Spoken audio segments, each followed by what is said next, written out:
Magandang umaga. Siguro alas 6 na ngayon, pasado. Nandito po kami ngayon sa bubungan namin. Kasama ko si Jeron, yung beo ko. Ako lang ako dyan, kasayaw ko. Si Paolo.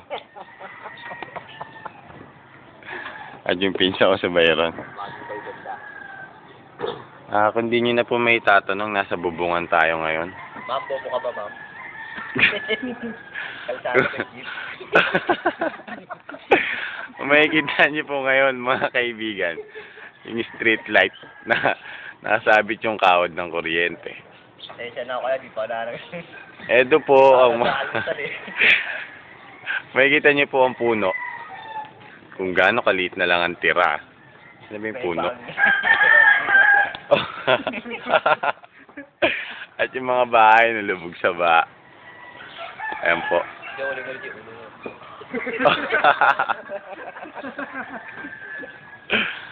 Utang ina mo ah.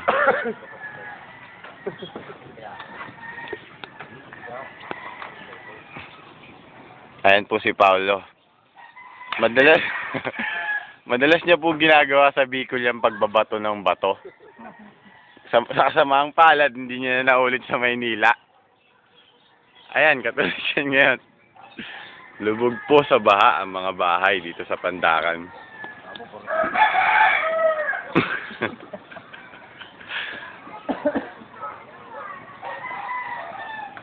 Kaya maraming...